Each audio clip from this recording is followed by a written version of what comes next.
संजय निरुपम आणि मनसेच्या राडा प्रकरणामध्ये 11 मनसैनिकांना जामीन मंजूर झाला। 6,000 रुपयांच्या जात मुचलक्यावर जामीन मंजूर करण्यात आला। बोरिवली कोर्टाने हा निर्णय केलेला आहे। दहिसरमधील संजय निरुपम आणि मनसे कार्यकर्त्यांमध्ये झालेल्या हाय व्होल्टेज राड्यामधील मनसेच्या 11 कार्यकर्त्यांवर गुन्हा नोंदवण्यात आला होता। सर्वांना बोरिवली कोर्टात हजर करण्यात आलं होतं। या दरम्यान 14 दिवसांची पोलीस कोठडीची मागणी पोलिसांनी केली होती, मात्र मनसेच्या वकिलांनी युक्तिवाद केल्याच्या नंतर जामिनावर सुनावणी करण्यात आली।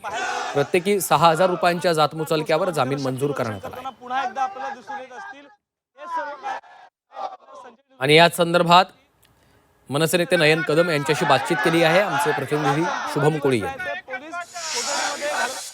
मध्ये नुकताच झालेला संजय निरुपम विरुद्ध मनसेच्या राड्यानंतर आता सर्व मनसे कार्यकर्त्यांना जे आहे ते बेल मिळालेली आहे। नुकतेच हे सर्व कार्यकर्ते आता कोर्टाच्या बाहेर आलेले आहेत आणि मोठ्या प्रमाणात जोरदार घोषणाबाजी करत शक्ती प्रदर्शन करताना पुन्हा एकदा आपल्याला दिसून येत असतील। हे सर्व कार्यकर्ते जे आहेत त्यांना संजय निरुपम यांच्या गाडीवरती हल्ला केल्यानंतर जे आहे ते पोलिसांनी गुन्हा नोंदवला होता। काल संपूर्ण दिवस जे आहे ते पोलीस कोठडीमध्ये घालवल्यानंतर आज त्यांना नंतर जे आहे ते न्यायालयाने जामीन मंजूर केलेला आहे। महाराष्ट्रात एकच भाषा मराठी भाषा अशा घोषणाबाजी हे सर्व मनसे कार्यकर्ते आपल्याला या ठिकाणी करताना दिसून येत असतील। आपल्यासोबत मनसे कार्यकर्ते या ठिकाणी जोडले गेलेले आहेत। दादा काय सांगाल, एकंदरीत काल मोठा हाय व्होल्टेज राडा झाला, या ठिकाणी संजय निरुपम विरुद्ध मनसे कार्यकर्ते झाले होते, तुम्हाला पोलिसांनी अटक देखील केली होती, आता बेल मिळालेली आहे। नाही, तुमचं म्हणणं चुकीचं आहे। संजय निरुपम विरुद्ध मनसे नाही, निरुपम विरुद्ध मराठी माणूस एकत्र झालेला आहे।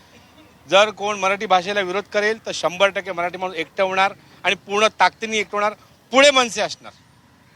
असं जेव्हा अशा गोष्टी घडतील तेव्हा त्यावेळेस प्रत्येक वेळी मनसे ही पुढे असणार आणि जो मराठीला विरोध करेल त्याला मग आम्ही इंगा दाखवून देऊ की मराठी काय आहे ते दाखवू।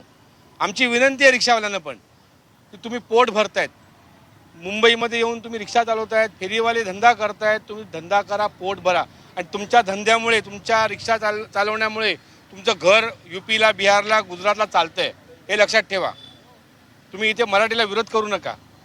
तुम्ही एवढी वर्ष गुणागुणाने राहता। हा संजय निरुपम स्वतःचं राजकारण करतोय हिंदी भाषेच्या आडून। आम्ही यूपीमध्ये येऊन बोलतो का मराठी बोला, गुजरातमध्ये आम्ही बोलतो का मराठी बोला, गुजरातमध्ये गुजरातीच बोलणार आम्ही। मग मुंबईमध्ये, महाराष्ट्रामध्ये तुम्हाला लाज कसली वाटते मराठी बोलायची? तुम्हाला मराठी बोलायलाच लागणार, 100% बोलायला लागणार।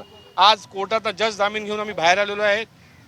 उद्या परत जायला लागेल आतमध्ये, आम्ही परत जाऊ, पण मराठीचा अपमान सहन होणार नाही। येणाऱ्या काळामध्ये काय भूमिका असणार आहे मनसेची या संपूर्ण परिसरामध्ये? कारण अनेक रिक्षावाल्यांनी आता आंदोलनाचा इशारा देखील येत्या 4 तारखेला दिलेला आहे। 4 तारखेला त्यांना रिक्षा बंद करून द्या। मला वाटतं 50 ते 60% रिक्षावाले मराठी आहेत, 40% 45% जे 50% इतर भारतीय असतील, उत्तर भारतीय किंवा इतर असतील, त्यांनी करावं बंद। बघूया किती दिवस करतात बंद, कायमचं बंद करा, आम्हाला काही फरक पडत नाही आहे। वाटल्यास मनसेचे कार्यकर्ते आपापल्या गाड्या उभ्या करतील रस्त्यावरती आणि जो रिक्षाचा किओस्क असेल त्यासाठी आम्ही उभं राहू। मराठी रिक्षावाल्यांनी तर आव्हान केलं आहे, आम्ही 8 तास नाही 12 तास रिक्षा चालवू।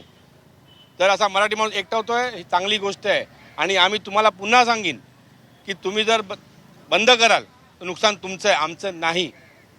आपल्याकडे बस आहेत, रिक्षा, टॅक्सीज आहेत, ट्रेन आहे, सगळ्या गोष्टी आहेत, प्रायव्हेट गाड्या आहेत, सगळ्या गोष्टी आहेत। तुम्ही बंद कराल तर नुकसान खरं तुमचं आहे, तुमची मर्जी। आणि आम्ही ते मराठी भाषेवर ठाम राहणार म्हणजे ठाम राहणार। तर तुम्ही काय